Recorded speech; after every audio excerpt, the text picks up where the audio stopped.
आपके प्रोत्साहन और हमारे लेखकों के जज्बे के फलस्वरूप आज हम फिर से हाजिर हैं हमारी पत्रिका द एक्सप्लोरर के दूसरे डिजिटल एडिशन के साथ।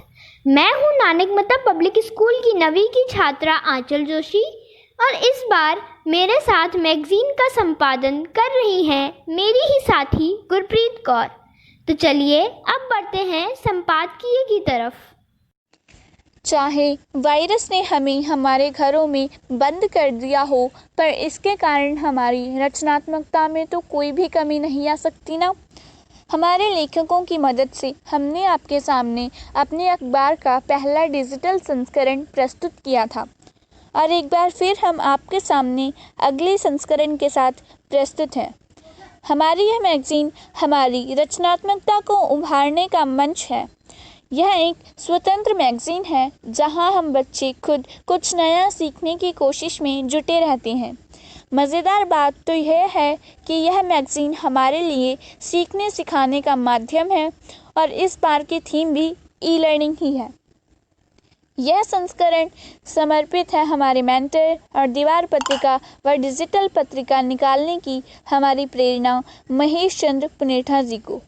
उत्तराखंड के दूर दराज पहाड़ी क्षेत्रों में दीवार पत्रिका को अपने अन्य साथियों के साथ मिलकर जीवंत करने का श्रेय कवि, लेखक व शिक्षक महेश पुनेठा जी को ही जाता है। महेश जी का मैगजीन निकालने का विचार वाकई में सीखने सिखाने की प्रक्रिया में काफ़ी कारगर साबित हुआ है। जहां हम लॉकडाउन के कारण हाथ पर हाथ रख कर बैठे थे, वहीं महेश पुनेठा जी ने जश्न बचपन व्हाट्सएप ग्रुप के माध्यम से हमारे सामने डिजिटल मैगजीन निकालने का विचार रखा। उसी विचार को अपने दिमाग में बैठाकर हमने डिजिटल मैगजीन निकालना शुरू किया। छोटा कश्मीर कहे जाने वाले पिथौरागढ़ में रहने वाले महेश पुनेठा जी कवि, लेखक व शिक्षक हैं। उनकी रचनाओं में से उनके द्वारा लिखित एक कविता को माध्यम बनाते हुए हम उन्हें हमारी डिजिटल पत्रिका का यह संस्करण उन्हें समर्पित करते हैं। ऐसा नहीं कि बच्चे होते हों कामचोर या उन्हें न लगता हो काम करना अच्छा। सबसे अधिक क्रियाशील होते हैं बच्चे, पर कुछ काम जैसा काम होना जिसमें कुछ जोड़ने को हो, कुछ तोड़ने को हो, कुछ नया करने को हो, वही अभ्यास कार्य नहीं। जिसे कर चुके हों वे बार बार स्कूल में वही रटना ही रटना उब चुके हैं वे जिससे। कुछ ऐसा काम जिसमें कुछ मस्ती हो, कुछ चुनौती हो, कुछ ढूंढना हो, कुछ बूझना हो, कुछ जाना कुछ अनजाना हो, कुछ अंकों का कुछ शब्दों का खेल हो, कुछ रंगों का तो कुछ रेखाओं का मेल हो, जिसमें कुछ रचना हो, कुछ कल्पना हो, कुछ अपना हो, कुछ सपना हो, सबसे बढ़कर बचपन सा चुलबुलापन हो। महेश चंद्र पुनेठा जी। भास्कर चौधरी जी, प्रोफेसर सिद्धेश्वर सिंह जी, रीता दुबे जी, साहित्यकार महेश पुनेठा जी, शंकर बसेड़ा जी, वरिष्ठ पुलिस अधिकारी अमित श्रीवास्तव जी व विज्ञान कथा लेखक देवेंद्र मेवाड़ी जी की तरफ से हमें काफ़ी सराहना और अपने आप को निखारने के लिए काफ़ी राय मिली। आप लोगों की इन्हीं टिप्पणियों की वजह से हमें अपने आप को तराशने का एक और मौका मिलता है। हमें आशा है कि आप हमें तराशने के और मौके देते रहेंगे। इस संस्करण में भी आपकी आलोचना और स्नेह का बेसब्री से इंतज़ार रहेगा। लॉकडाउन के कारण पढ़ाई पर असर ना पड़े, इसीलिए ज़्यादातर विद्यालय ई लर्निंग का सहारा ले रहे हैं। परंतु ई लर्निंग के लिए संसाधन हर किसी के पास नहीं, जिसके कारण बहुत से लोगों को इन्हें पाने के लिए संघर्ष करना पड़ रहा है। चलिए सुनते हैं ऐसी ही एक संघर्ष की सच्ची कहानी, जिसे लिखा है कक्षा 8वीं के हर्षित डुंगराकोटी ने और जिसका वाचन किया है कक्षा 8वीं की हर्षिता भट्ट ने। जैसा दिखता है वैसा होता नहीं। जब हम ई लर्निंग के बारे में सोचते हैं तो हमारे दिमाग में स्मार्टफोन्स, टैब, लैपटॉप आदि के चित्र 4G डाटा कनेक्शन के साथ उभरते हैं, लेकिन हकीकत इससे कुछ विपरीत है। हर किसी के पास यह सारी सुविधाएं उपलब्ध नहीं होती हैं। ऐसे ही एक भैया दीपांशु हमारे गांव में हैं। वह इस वर्ष कक्षा 10वीं में पहुंचे हैं। उनके एक छोटे भाई और एक बड़ी दीदी भी हैं। छोटे भाई ललित 8वीं में पढ़ते हैं और दीदी रेनू इस बार 12वीं में गई हैं। उनके पिताजी गुजर चुके हैं और उनकी मम्मी अपने व अपने बच्चों का पालन पोषण करने के लिए एक स्कूल में साफ सफाई तथा मजदूरी का काम करती हैं। वह स्कूल में ही रहती हैं। रेनू दीदी भी साफ सफाई करने में उनका हाथ बटाती हैं तथा दीपांशु भैया उनके साथ मजदूरी करने जाते हैं। लॉकडाउन से कुछ ही महीने पहले दीपांशु भैया के दाएं हाथ की मध्यमा उंगली मजदूरी करते हुए आधी कट गई। डॉक्टर ने उन्हें उस उंगली में कभी भी कोई ज्यादा वजन न डालने की सलाह दी थी। ई लर्निंग का कॉन्सेप्ट शुरू होते ही उन्हें फिर मजदूरी करने के लिए जाना पड़ा। कोरोना वायरस के फैलने के डर से कोई भी उन्हें अपनी कॉपी नहीं दे रहा था और पढ़ाई करने के लिए अब उन्हें स्मार्टफोन की अति आवश्यकता हुई। 2 महीने लगातार मजदूरी करने के बाद उन्होंने एक सेकेंड हैंड फोन लिया। सेकेंड हैंड होने के कारण मोबाइल फोन में काफी समस्याएं आ रही थी, जैसे हैंग करना, टच सेंसर काम न करना आदि। दीपांशु भैया तथा उनकी दीदी बड़ी क्लास में होने के कारण वह दोनों पहले काम करते थे, जिसके लिए उन्हें स्क्रीन को स्प्लिट स्क्रीन मोड में डालकर काम करना पड़ता था। ऐसे में उन्हें स्क्रीन को बहुत लंबे समय तक गौर से देखना पड़ता था, जिससे उनकी आंखों में बहुत दर्द होता था। हालांकि अब वह खुश हैं क्योंकि उनका काम पूरा हो चुका है और जो उन्हें समझ नहीं आ रहा था वह उन्हें वीडियोस को बार बार देखकर समझ ले रहे हैं। मैं जानता हूं कि हमें यह एक साधारण सी बात लग रही है, परंतु उनके लिए यह एक बड़ी बात है, क्योंकि जो चीज उन्हें क्लासेस में एक बार में समझ नहीं आती थी तथा टीचर से बार बार पूछने में शर्म आती थी, उन्हीं चीजों को वह बार बार वीडियोस देखकर समझ ले रहे हैं। उनका कहना है कि ई लर्निंग एक अच्छी प्रक्रिया है, परंतु हर एक बच्चा इसमें शामिल नहीं हो पा रहा है। उनका कहना है कि मेरे जैसे करोड़ों बच्चे इस देश में हैं जो इससे जुड़ नहीं पा रहे हैं या फिर ई लर्निंग के संसाधनों के लिए संघर्ष कर रहे हैं। यात्रा करना किसे पसंद नहीं होता।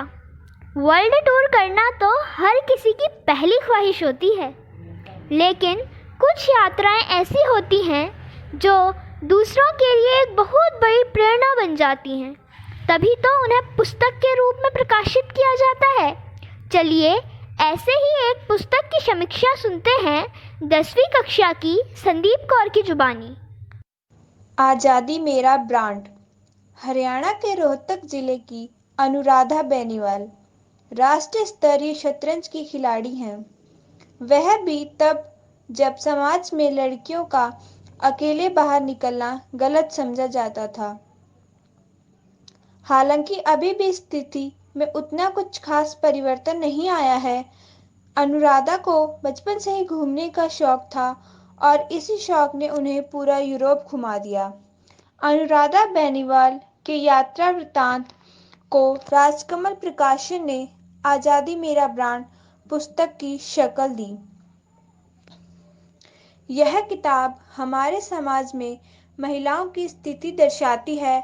लड़कियों की आज़ादी, उनके स्वतंत्र जीने के हक, उन्हें आज़ादी की सांस महसूस करवाने के हक पर लिखी गई है यह किताब। यह एक ऐसी लड़की की कहानी है जिसने खुद को जीने की लत लगवाई, बिना किसी खौफ, बेहिचक, बेपरवाह अनजान देश में अकेले आज़ादी की सांस महसूस करने निकल पड़ी अनुराधा। ये कहने को तो यात्रा वृत्तांत है, मगर इसके कारण समाज में विमर्श पैदा होता है। हर लड़की ऐसी ही आज़ादी का अनुभव करना चाहती है। यह किताब लड़कियों की निजता और समाज में अपना स्पेस खोजने की वकालत करती है। अनुराधा ने सारी दुनिया भूल अपने दम पर यूरोप घूमा। यह किताब रूढ़िवादी संस्कृति के दायरों में न सिमटकर सामाजिक बंधनों से मुक्त कराने की बात करती है। अनुराधा अपने देश की लड़कियों को भी वैसी ही आज़ादी का अनुभव कराना चाहती हैं, जैसा यूरोप के सारे देशों में प्रत्येक लड़की अनुभव करती है। रोहतक जिले की रूढ़िवादी संस्कृति को दर्शाते हुए वहाँ के समाज से एक बहुत ही अच्छा उदाहरण पेश करती है यह किताब। आज़ादी को किस तरह जिया जाता है यह अनुराधा ने अपने हर एक पाठक को समझाया। मुझे इस पुस्तक ने बहुत आकर्षित किया। इस किताब को पढ़ते वक्त एक अलग आज़ादी का एहसास हुआ। मुझे लगता है कि केवल अनुराधा ही नहीं बल्कि भारत की प्रत्येक लड़की ऐसी ही आज़ादी चाहती है जिसमें ना देर रात तक बाहर रहने की हिचक हो और ना ही कुछ बुरा होने का भय। अनुराधा की यह बात मेरे दिल को छू गई। वे कहती हैं, तुम चलोगे तो तुम्हारी बेटी भी चलेगी और मेरी बेटी भी। जब सब साथ चलेंगे तो आज़ाद, बेफिक्र और बेपरवाह चलेंगे। दुनिया को हमारे चलने की आदत हो जाएगी। अगर नहीं होगी तो आदत डलवानी पड़ेगी। डरकर घर में मत रह जाना, तुम खुद अपना सहारा हो। तुम अपने आप के साथ घूमना, अपने तक पहुंचने और अपने आप को पाने के लिए घूमना, तुम घूमना। आइए अब बढ़ते हैं अगले लेख की ओर। नमस्कार, मैं इंद्रप्रीत कौर वर्तमान में दिल्ली विश्वविद्यालय में स्नातक द्वितीय वर्ष की छात्रा हूँ। मैं नानक मत्ता के कल्याणपुर क्षेत्र में रहती हूँ और मैं नानक मत्ता पब्लिक स्कूल की पूर्व छात्रा रही हूँ। आज मैं आप लोगों से अपना ई लर्निंग का एक्सपीरियंस शेयर करने जा रही हूँ। आखिर क्या है मेरे लिए ये ई लर्निंग? कोरोना महामारी और इससे बचने के लिए किए गए लॉकडाउन के कारण पढ़ाई लिखाई या कहूँ सीखने सिखाने के औपचारिक या फॉर्मल तरीकों में आश्चर्यजनक बदलाव आया है। स्कूलों, कॉलेजों और विश्वविद्यालयों में सीखने सिखाने के क्रम में शिक्षकों और छात्रों की एक ही स्थान पर भागीदारी होती थी, लेकिन एक छोटे से वायरस ने सोशल डिस्टेंसिंग की जो नई संस्कृति गढ़ी, उसने सदियों से चली आ रही पढ़ाई लिखाई की प्रक्रिया को ई लर्निंग का एक नई दिशा में मोड़ दिया है। जब मेरा दिल्ली विश्वविद्यालय में प्रवेश हुआ तो मैंने महसूस किया कि कुछ हद तक इलेक्ट्रॉनिक माध्यमों का प्रयोग आपस में नोट्स शेयर करने, प्रोफेसर के क्लास शेड्यूल के बारे में सूचना प्राप्त करने, टीचर्स के साथ नोट्स साझा करने और एनसीसी की क्लास और तैयारियों के बारे में संदेश प्राप्त करने के लिए होता था। लेकिन यह इलेक्ट्रॉनिक माध्यम और व्हाट्सएप ग्रुप क्लास का विकल्प नहीं थे, ना ही उस संस्कृति का हिस्सा जिसके लिए दिल्ली विश्वविद्यालय या कॉलेज जाने जाते हैं। अलग अलग लोगों से मिलना, सेमिनार का हिस्सा बनना और कॉलेज फेस्ट का हिस्सा बनना, यह सब क्लासरूम से ज़्यादा ना सिर्फ लुभाने वाले थे बल्कि इन्होंने मुझे पिछले 1 साल में बदलने और सोचने समझने का एक नया नज़रिया दिया। ई लर्निंग सीखने का एक अच्छा माध्यम है, लेकिन उतना नहीं जितना कि सामान्य रूप से स्कूल और कॉलेज जाकर निखरना, सीखना और अपने व्यक्तित्व में चेंज लाना। जब से लॉकडाउन हुआ है तब से लगभग सभी स्कूल और कॉलेजों के बच्चों की ऑनलाइन क्लासेस हो रही हैं। ऑनलाइन क्लासेस में उतना ज़्यादा मज़ा भी नहीं आता, इतना इंटरेक्शन भी नहीं हो पाता और इससे काफ़ी बच्चों को अलग अलग परेशानियों का सामना करना पड़ रहा है। ग्रामीण भारत, जिसमें भारत की बहुसंख्यक आबादी रहती है, की सबसे बड़ी समस्या नेटवर्क की है, जिसके परिणामस्वरूप आधे से ज़्यादा बच्चे क्लास अटेंड नहीं कर पा रहे हैं। मुझे यह महसूस हो रहा है कि ग्रामीण क्षेत्रों में नेटवर्क एक बहुत बड़ी समस्या है, जिस कारण रियल टाइम क्लासरूम और अरेंजमेंट जैसे गूगल मीट और जूम के विकल्प सही से काम नहीं कर पाते। दूसरा, जैसा कि मैं अनुभव कर रही हूँ, ई लर्निंग से सबसे बड़ी समस्या लड़कियों के लिए है। सामान्य दिनों में कॉलेज में पढ़ने वाली लड़कियाँ ज़्यादातर हॉस्टल्स में रहती थी या फिर दिन के समय अपने कॉलेज स्पेस में रहती थी। तब तो उनकी पढ़ाई लिखाई में कोई बाधा नहीं थी, लेकिन अब पढ़ाई ऑनलाइन होने के कारण लड़कियों को घर के स्पेस में अपनी सामाजिक जिम्मेदारियों के बीच ऑनलाइन क्लासेस भी करनी पड़ती हैं। अब बात यह है कि अधिकतर ऑनलाइन क्लासेस का समय सुबह 10 बजे का होता है। वहीं दूसरी तरफ क्योंकि हम लड़कियां हैं और घर पर हैं तो सब यही उम्मीद करते हैं कि घर का सारा काम हम ही करेंगे। खाना बनाने से लेकर कपड़े धोने तक ये सब हमारी ही ड्यूटी रहती है। अब जैसा कि 10 बजे हैं और मेरी ऑनलाइन क्लास का समय होता है, तो मैं फ़ोन लेकर अपनी क्लास कर रही हूँ। वहीं कुछ देर बाद एक तेज़ आवाज़ सुनाई देती है, अरे कहाँ गई ये लड़की, अभी तक घर की साफ सफाई नहीं हुई, खाना नहीं बना, ये नहीं हुआ, वो नहीं हुआ, और ये सुबह सुबह फ़ोन लेकर बैठ गई। ये सब हमें बहुत ही आश्चर्यजनक करने वाले होते हैं। इस समय जब हम कहीं जा नहीं सकते, ना स्कूल, ना कॉलेज, ना कोई कोचिंग, तो हमारे लिए ऑनलाइन क्लास से जुड़े रहना बहुत ज़रूरी है। लेकिन हम जिस सोसाइटी में रहते हैं वहाँ एक लड़की के लिए पढ़ाई से ज़्यादा महत्व उसके घर की जिम्मेदारियों में दक्ष होने की कला को दिया जाता है, जो कि हमें लर्निंग स्पेस से दूर कर देता है। इसलिए हमारे लिए क्लासरूम स्पेस और घर के स्पेस में सामंजस्य बैठा पाना मुश्किल हो जाता है। तीसरी और सबसे महत्वपूर्ण चीज़ जो कि मैंने अपने पहले सेमेस्टर में दिल्ली विश्वविद्यालय में रहते हुए अनुभव किया, कि हम अपने क्लासरूम से ज़्यादा उस पूरे के पूरे माहौल से सीखते हैं। कॉलेज के साथियों से और प्रोफेसर से बातचीत करते हुए और उनके व्यवहार से हमें पता चलता है कि अपनी बात को कैसे अलग अलग ढंग से रखा जाता है, कैसे लोगों से बात की जाती है।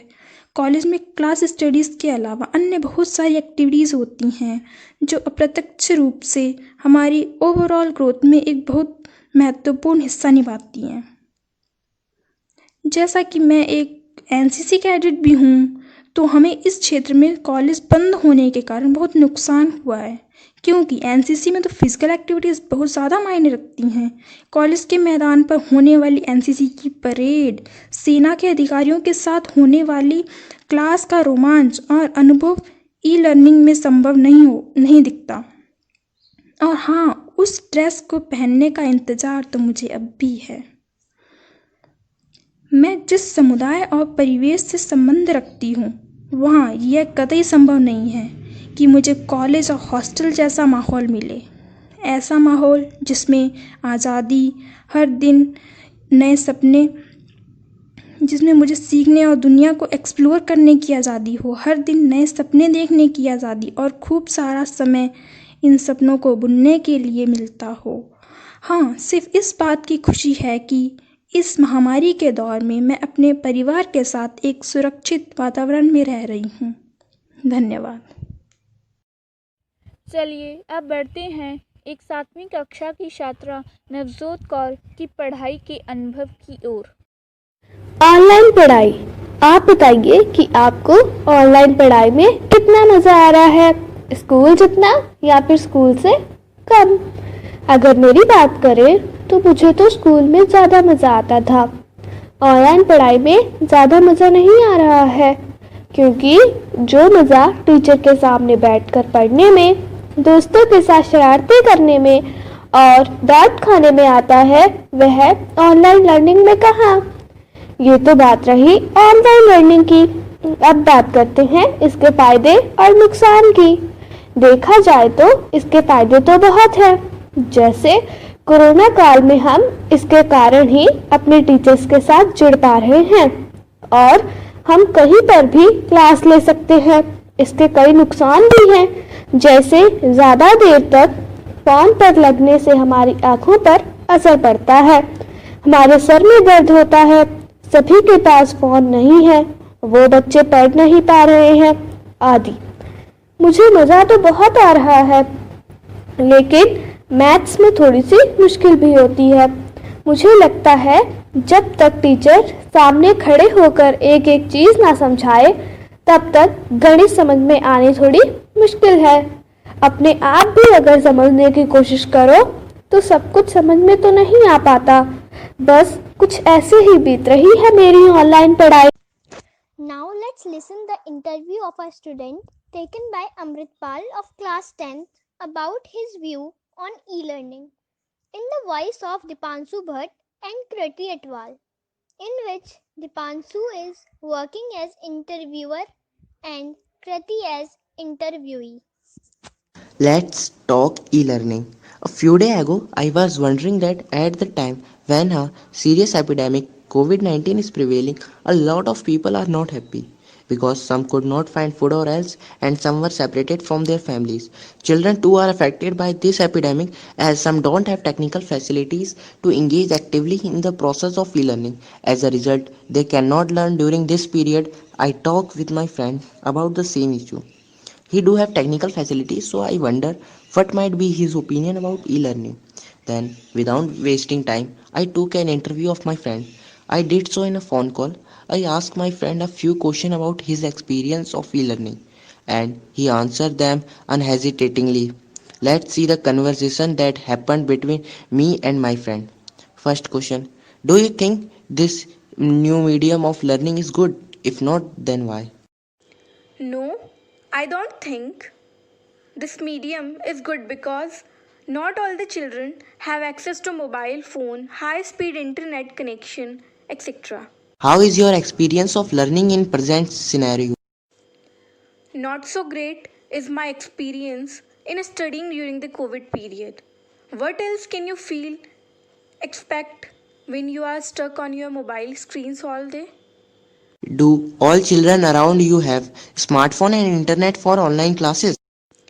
No, not all children around me have smartphones and internet for online classes. As a result, they are facing a lot of problems related to learning nowadays. Do you think that the student of the government school of your village are getting education nowadays? No, I don't think so.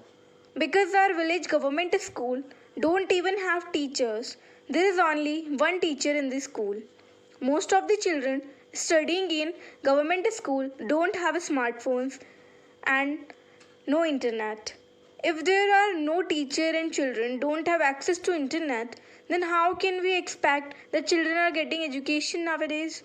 This small conversation of my friend and mine made me realize that even we are talking about digital India, the condition of remote villages is truly bad. There is not much access to internet or electronic devices like smartphone, laptop, etc. At present time, this lack of facilities have deprived thousands of children from learning across the country. भाई, mobile phone के बिना क्या कोई e learning की बात कर भी सकता है? हाँ, वो कर सकते हैं जिनके पास लैपटॉप या कंप्यूटर हो। लेकिन ज़्यादातर लोगों का काम तो मोबाइल फ़ोन से ही हो रहा है।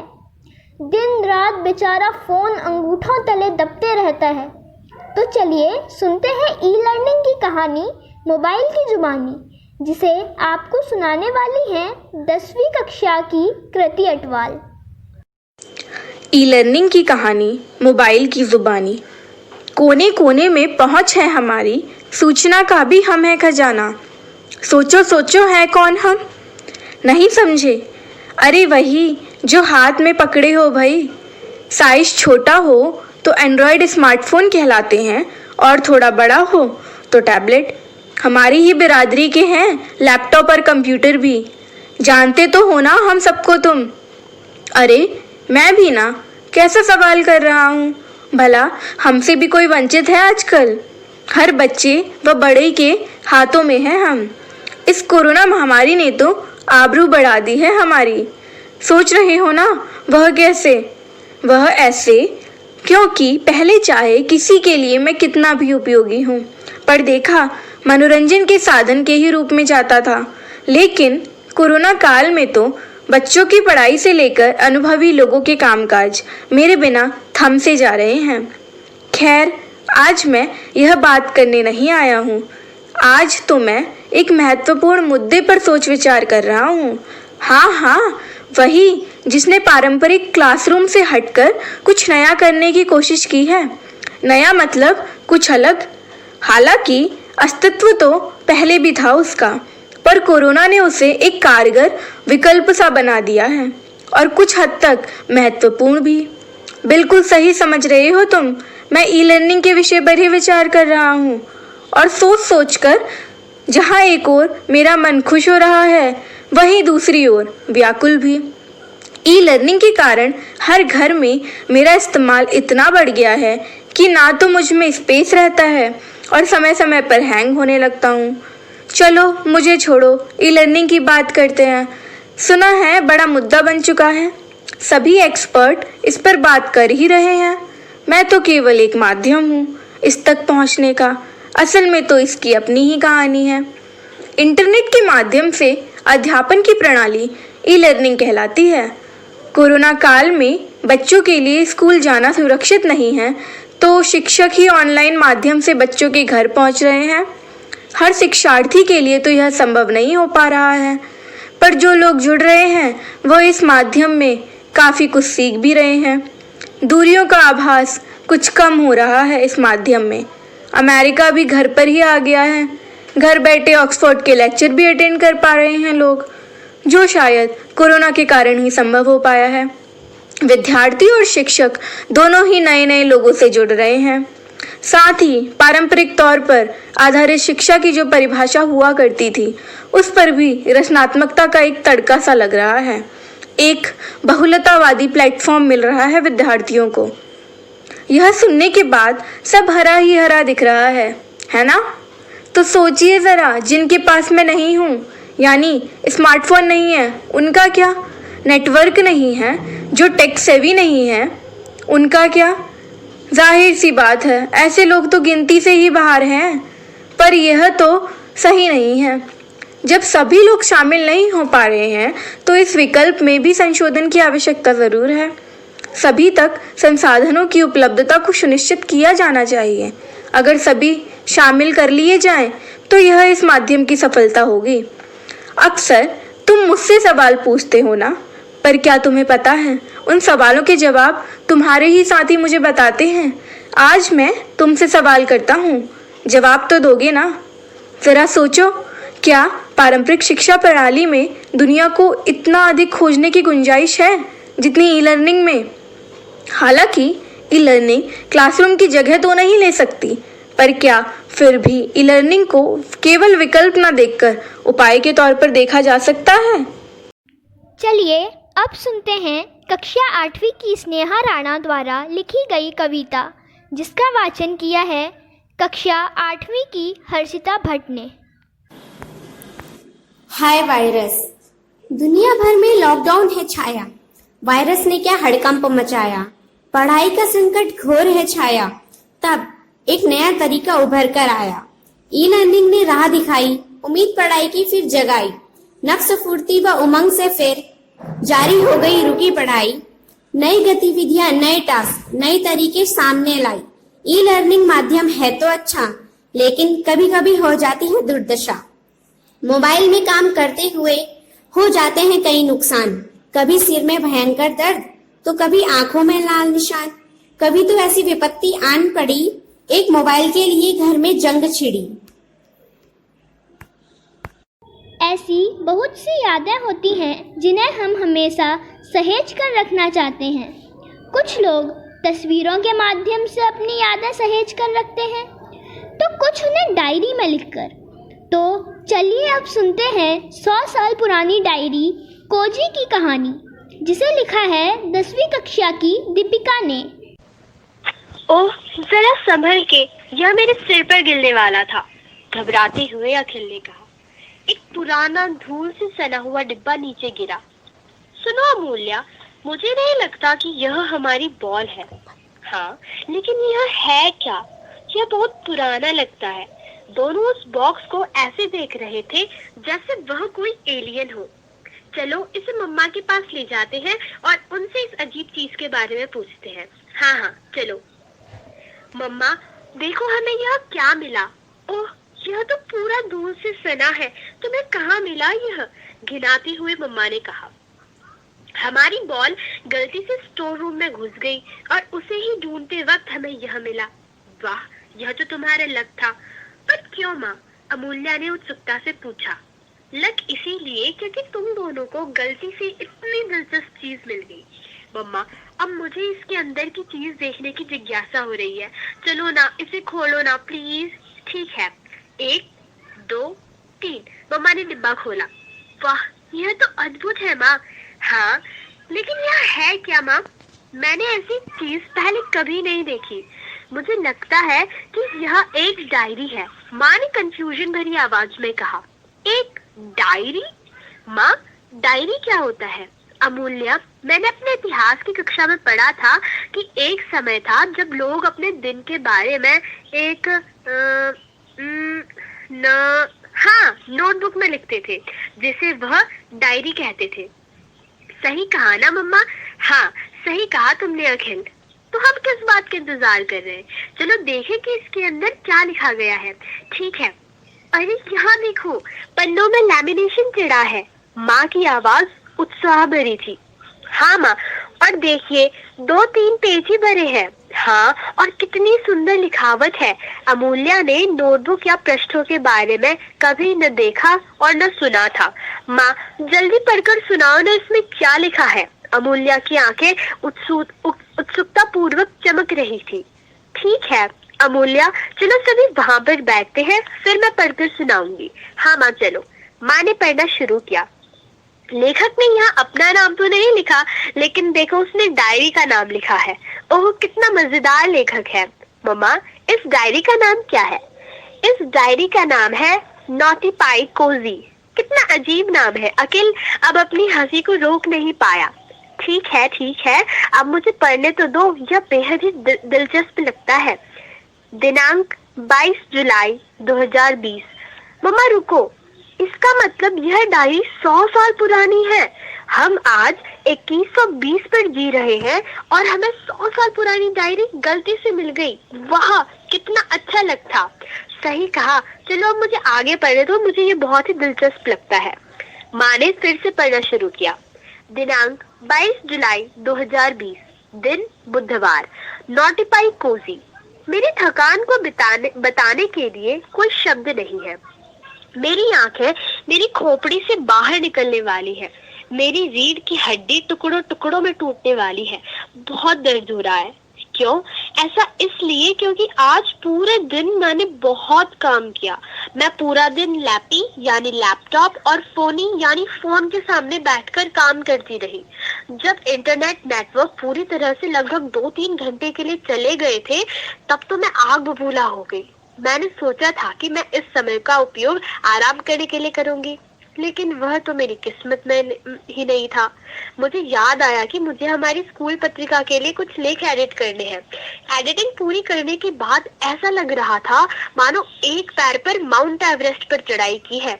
आखिरकार नेटवर्क वापस आ गए और मैंने संपादित लेखों को अन्य संपादकों को भेज दिया। फिर मैंने अपना होमवर्क पूरा किया। मेरे शरीर की हर एक सेल कह रही थी, बादाम जितने दिमाग वाले व्यक्ति, प्लीज हमें आराम करने दो। हम सुबह से बिना रुके काम कर रहे हैं। हमारी सारी एनर्जी खत्म होने वाली है।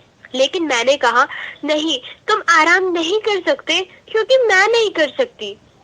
मुझे अभी बहुत काम करना है। अभी तो और कितना आंख, गर्दन, कंधे और पीठ का दर्द झेलना है मुझे। ओह, ये कोरोना वायरस हमारे रास्ते में आया ही क्यों?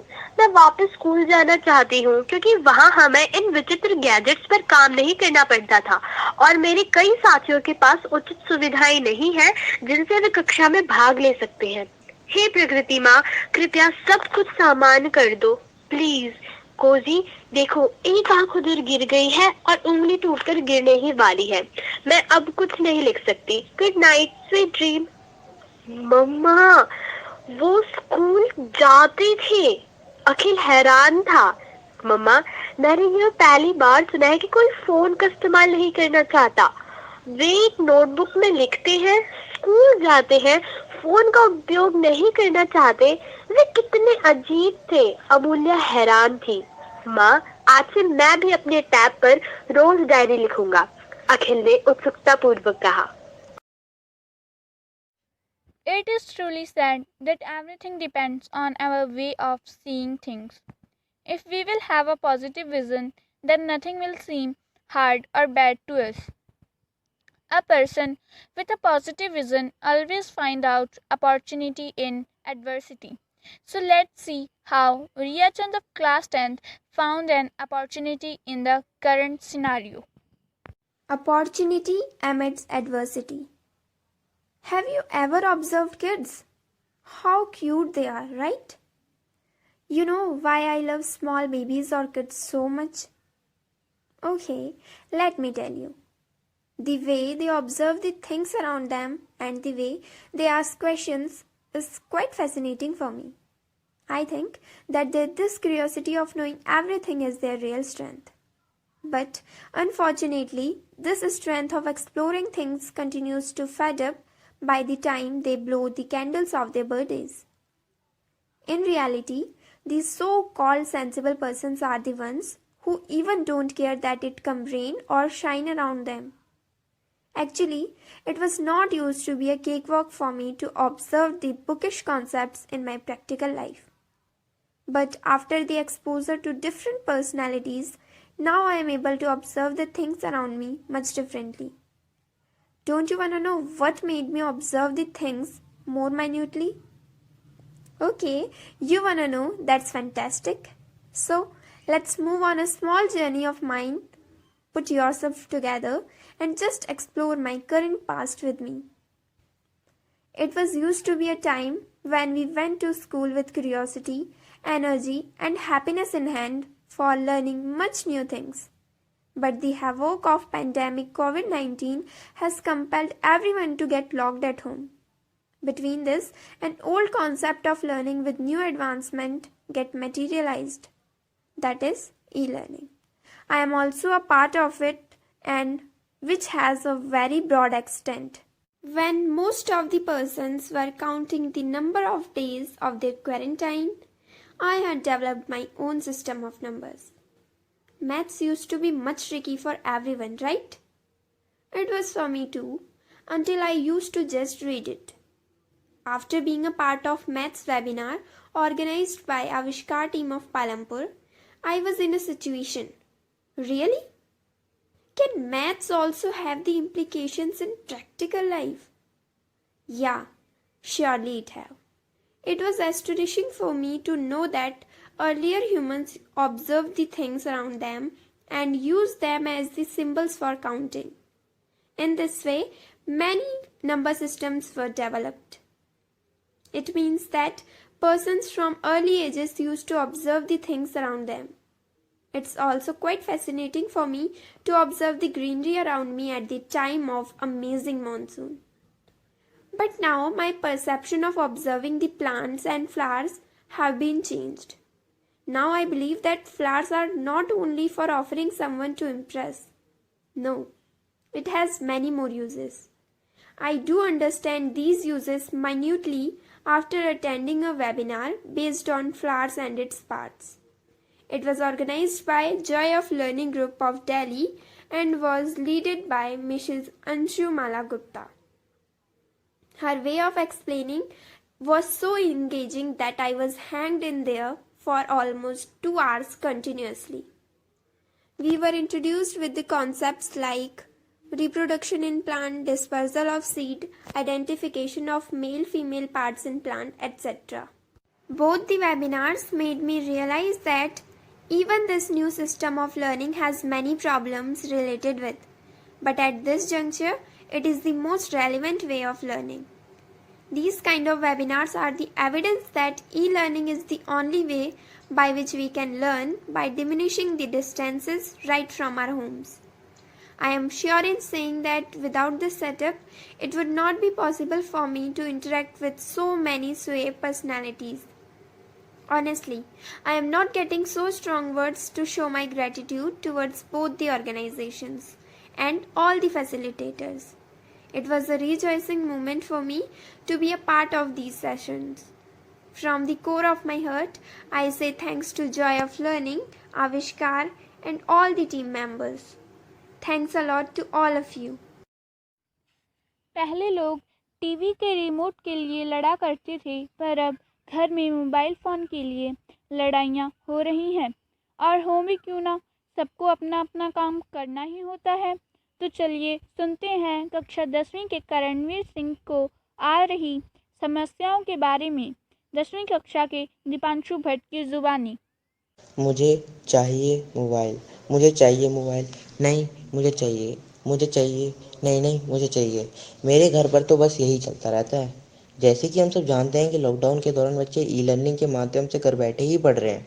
उनका सारा वर्क मोबाइल पर ही आ रहा है। बच्चे भी अपने वर्क करके मोबाइल फ़ोन से अपने शिक्षकों तक पहुंचा रहे हैं। मैं भी इस पूरी प्रक्रिया में शामिल हूँ। मेरा वर्क भी इसी तरह मोबाइल फ़ोन पर आता है। मुझे पूरा वर्क करके अपने टीचर्स तक एक टाइम लिमिट में पहुंचाना होता है, पर मैं अपना वर्क टाइम लिमिट पर नहीं भेज पाता, क्योंकि हमारे घर पर मोबाइल तो एक है, लेकिन उसका यूज़ करने वाले 3 लोग हैं। मेरी दीदी का वर्क भी मोबाइल फ़ोन पर ही आता है और उन्हें भी ऑनलाइन क्लासेस में शामिल होना होता है, जिसके कारण उन्हें भी फ़ोन की ज़रूरत होती है। कभी कभी पापा को भी मोबाइल की ज़रूरत पड़ती है, जिसके कारण कभी मुझे अपना वर्क छोड़ना पड़ता है, तो कभी अब मेरी दीदी को अपना ऑनलाइन क्लासेस छोड़नी पड़ती हैं। हमारे घर की आर्थिक स्थिति इतनी अच्छी नहीं है कि हम सब लोग अपना अपना मोबाइल फ़ोन ले सकें। मेरे छोटे भाई बहनों के साथ भी यही हो रहा है। वे भी अपनी पढ़ाई अच्छे से नहीं कर पा रहे हैं। जैसे कि हम सब जानते हैं कि हर चीज़ के 2 पहलू होते हैं, फ़ायदे व नुकसान, वैसे ही ऑनलाइन क्लासेस के फ़ायदे भी हैं और नुकसान भी। ऑनलाइन क्लासेस के फ़ायदे तो यह हैं कि बच्चे घर पर खाली ना बैठकर अपनी पढ़ाई में लगे हुए हैं, रोज़ नई नई चीज़ें सीख रहे हैं। किताबी ज्ञान के अलावा वे और चीज़ें भी सीख रहे हैं, जैसे कि ड्राइंग, क्राफ्ट वर्क, डांस, संगीत आदि। वहीं दूसरी तरफ इसके नुकसान भी हैं। इस प्रक्रिया में आधे से ज़्यादा बच्चे शामिल ही नहीं हैं। उनके शामिल ना होने के बहुत से कारण हो सकते हैं, जैसे घर की आर्थिक स्थिति अच्छी ना होना, उनके पास अच्छी फैसिलिटी ना होना आदि। इन सबको देखकर मैं सोचता हूँ कि चलो हमारे पास एक स्मार्टफ़ोन तो है, जिससे हम सब अपनी पढ़ाई जारी रख पा रहे हैं, लेकिन जिनके पास स्मार्टफ़ोन नहीं है, वे सब इस प्रक्रिया में शामिल नहीं हो पा रहे हैं। उनका भी तो पढ़ने का मन करता होगा, पर वे सब अपनी अपनी मजबूरियों के चलते पढ़ नहीं पा रहे हैं। मुझे लगता है कि हमें उन बच्चों की मदद करनी चाहिए जिन कारणों से वे इस प्रक्रिया में शामिल नहीं हो पा रहे हैं। हमें उन्हें परेशानियों का हल निकाल कर उन्हें भी इस प्रक्रिया में शामिल करना चाहिए। इस समय ई लर्निंग ही एक ऐसा विकल्प है जिससे हम अपने सीखने सिखाने की प्रक्रिया को जारी रख सकते हैं। मुझे लगता है कि हमें यह सुविधा सभी को उपलब्ध करानी चाहिए, ताकि कोई भी सीखने की प्रक्रिया से दूर ना रहे। हर किसी ने लॉकडाउन को अलग अलग नज़रिए से देखा। किसी को स्कूल की याद आई तो कुछ घर में ही खुश हैं। चलिए देखते हैं कक्षा 8वीं की हर्षिता भट्ट किस तरह इस लॉकडाउन को एक अवसर के रूप में देखती हैं। अवसरों का खजाना है लॉकडाउन।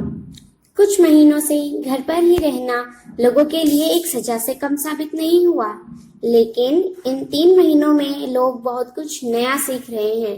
मैंने भी बहुत सी नई नई चीजें सीखी, जैसे मैंने बहुत प्रकार की नई नई मिठाइयाँ, नई नई डिशेस तथा अन्य रेसिपीज बनाना सीखा।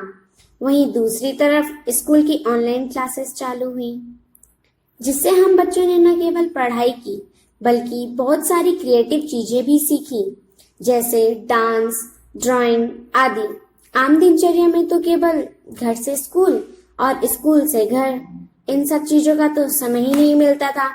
ऑनलाइन क्लासेस में हमें फोन में ही ज्यादा से ज्यादा समय बिताना पड़ता है। जहाँ पहले हम बच्चे सिर्फ अपने पाठ के बारे में पढ़ते थे, ऑनलाइन क्लासेस के चालन ने हमें काफी बाहरी चीजों से अवगत करवाया है। एक दिन जब मैंने फोन देखा तो बहुत से बच्चों की ऑनलाइन डांस क्लासेस भी चल रही हैं, तो मेरे मन में भी ख्याल आया क्यों ना मैं भी डांस सीख लूं। तब से रोज 4 से 5 बजे तक मैंने घर पर ही डांस सीखने का फैसला किया। जो चीजें पहले समय न होने के कारण मैं नहीं कर पाती थी, लॉकडाउन ने मुझे इन सब कार्यों के लिए पूरा समय मिलता है। मैंने लॉकडाउन के दौरान कुछ कविताएं भी लिखी हैं। मुझे हमेशा से डांस और ड्राइंग में बहुत रुचि रही है, लेकिन पहले समय न होने के कारण मैं यह सब चीजें नहीं कर पाती थी। लॉकडाउन में मैंने बहुत सी ड्राइंग भी बनाई हैं। ई लर्निंग प्लेटफॉर्म ने हमें काफी कुछ नया सिखाया है। मुझे लगता है कि ई लर्निंग प्लेटफॉर्म से हम आम क्लासेस से ज्यादा कुछ सीख रहे हैं। आम क्लासेस में हम सिर्फ अपने पाठों के बारे में पढ़ते थे, लेकिन ऑनलाइन क्लासेस में हम बहुत सी क्रिएटिव चीजें कर रहे हैं।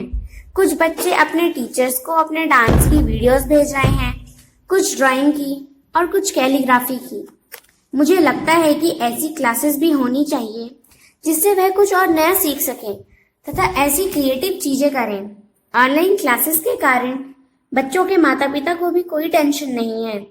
पहले उन्हें सुबह जल्दी उठकर बच्चों को रेडी करना, उनके लिए टिफिन रेडी करना पड़ता था, पर अब वह भी निश्चिंत हैं। इस कारण उन्हें भी थोड़ा आराम मिल रहा है और बच्चे भी घर के कामों में उनकी मदद ही कर रहे हैं। मैं अपने स्कूल को बहुत मिस करती हूँ और इस महामारी के कारण सभी लोगों को अपने घरों में ही रहना पड़ेगा। Now let's listen the views of our alumni Rita Dasani over the e-learning, who is recently studying in the Sri Venkateswar College of Delhi University. She is a student of BSc Mathematics. So let's listen her views on the voice of our colleague Harshita Bhatt of class 8th. Filling the loopholes for learning. E-learning is a big umbrella that covers a lot of opportunities. I know nowadays, or especially due to this pandemic, everyone knows about the e-learning. Even now, we realized it's important. So I just want to share my views on this. In the last few decades, technology has changed a lot. New inventions and growing technology has also changed our way of living. As a student, I can observe that how important role does a smartphone or computer play in our daily lives. This has opened new doors of opportunities for many children who can't afford higher education, or for those who want to learn different skills like dancing, painting, singing, and so on. Even it's also become very easy to start a new business online, and for this, one doesn't have to invest much amount. E-learning has made it much easier to know about different cultures and traditions around the world. If we want to survive in this global village, then we can't keep a narrow-minded approach. We have to know what is happening around the world. Our school books can't know about that. We have to know that what skills are needed. The online workshops and webinars organized by the different organizations have made learning much easier. Now we can choose in which field we are interested, and then we can get enrolled for the same. Even there are many free certified courses also available. MHRD has started many TV channels in which the specialized teachers teaches different subjects.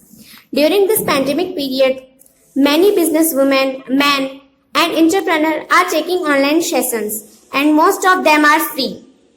In these sessions, they share about their experience and take doubts of students.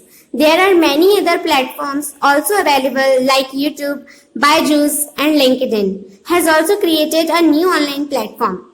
LinkedIn is a learning platform where they teaches about business, creativity, and technological skills.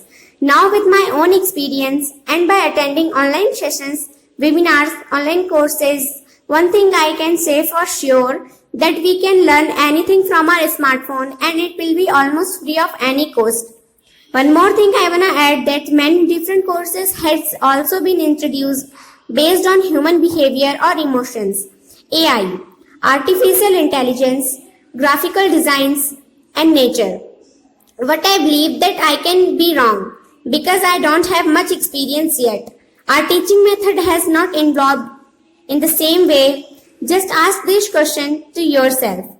Have your teacher told you about your duties for your society? Have they discussed about good touch and bad touch? How many times your teacher assigned you activities that will improve your soft skills? Did they ever tell you about different countries around the world, their culture and their traditions? Did they scold you about because you haven't scored well or because of your bad result?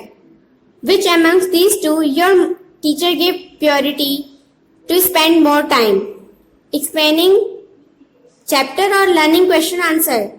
There are much questions. That's why only a quality learning can provide a student with holistic approach of learning.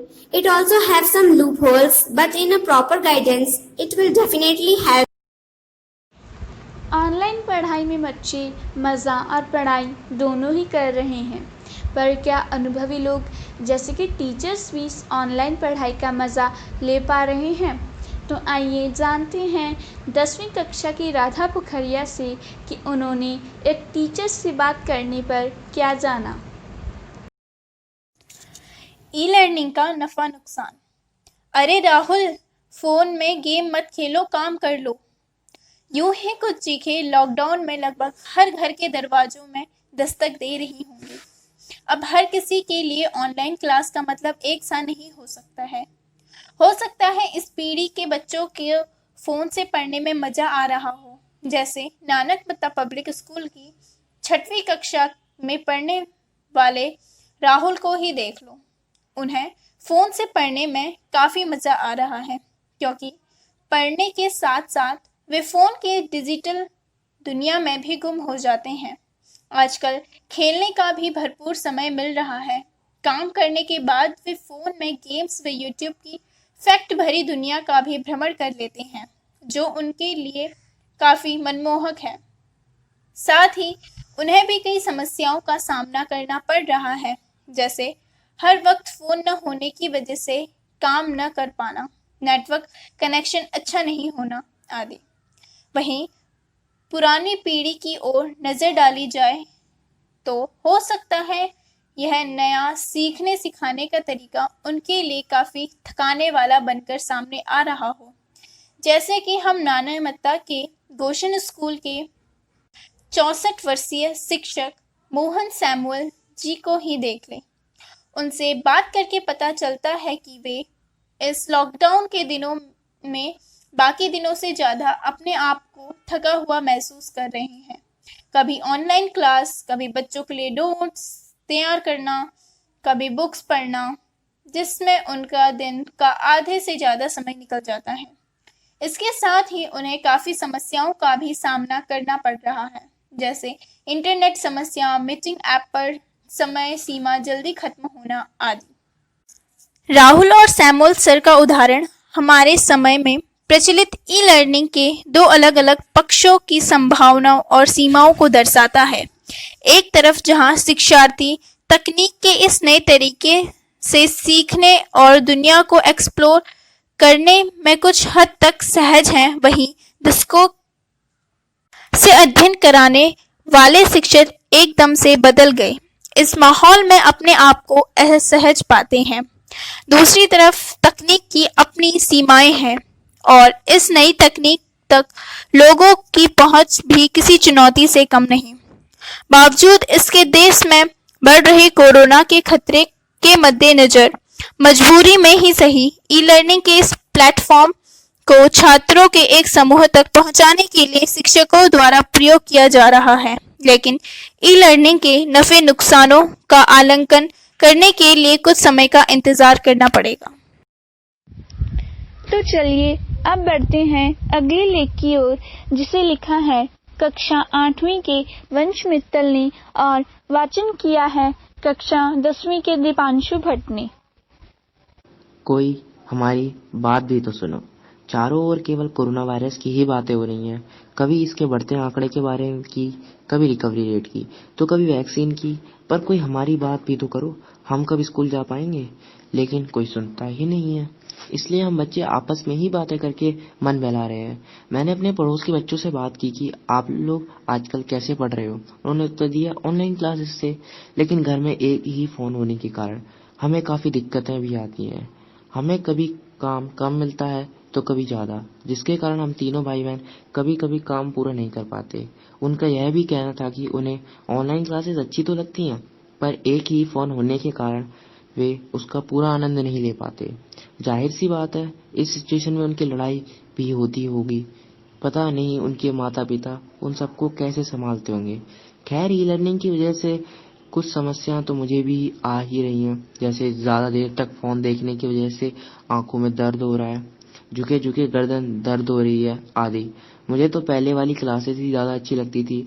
वैसे तो आजकल e learning सिर्फ स्कूलों में ही नहीं बल्कि लगभग सभी शिक्षण स्थानों में इस्तेमाल की जा रही है, परंतु मेरे पड़ोसी जैसे बच्चे इस माहौल में परेशानियां फेस कर रहे हैं। इसके फायदे तो हैं, लेकिन कमियां भी नज़रअंदाज करने लायक नहीं है। अब देखते हैं कक्षा 10वीं के छात्र रोहित भट्ट द्वारा बिखेरे रंगों के जादू को।